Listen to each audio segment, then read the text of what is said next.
Now I want to talk to you about the constipation in older children, in children who have been eating already solid food for some time, and they can start having stools that are much larger, much harder if they hold them. Basically, as the solid food goes through the stomach and through the intestine up until the colon, the solid food starts being transformed into pellets, into small balls of stool, then coalesce together, they stay together, and they become more and more as they approach the last part of the colon, the descendant colon and the sigmoid and the rectum. They become like cylinders, like well-shaped and hard bowel movements. If the child doesn't hold it for more than a half a day, the stool can be expelled easily, even though it's solid, but not too hard.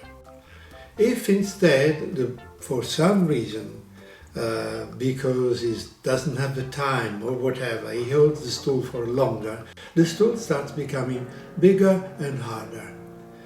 It can become so big and hard that the experience of expelling it becomes quite painful. Painful to the point of the child saying, as one of my patients said to me, "Oh, the stool has horns, has spikes. It is so hard and difficult to expel and painful. I don't want to have a bowel movement anymore." This is the vicious circle that we said babies can have, but for older children becomes much more painful.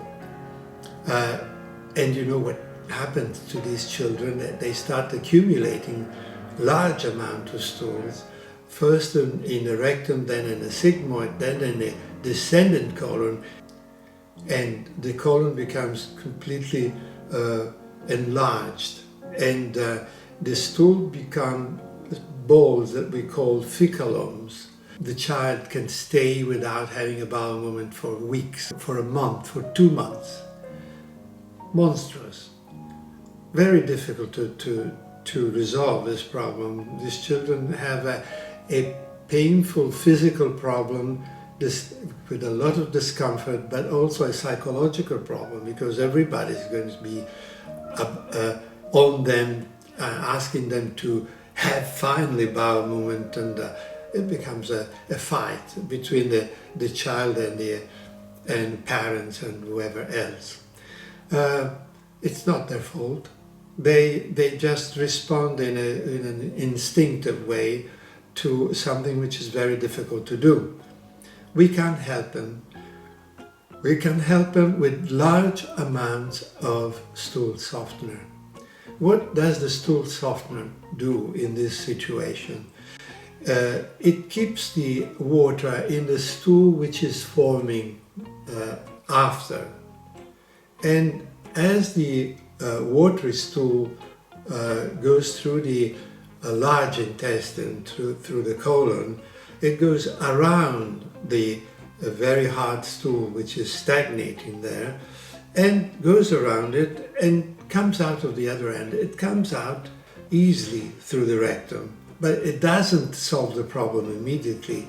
It takes a very long period of time for this liquid stool to go around the hard stool and consume them. It slowly makes it softer, makes the hard stool, which was stagnating there, softer and softer, at least on the surface, and slowly consumes it, to the point that after a long period of weeks and months, it depends on how much was there, the stool will be consumed to the point of emptying the colon.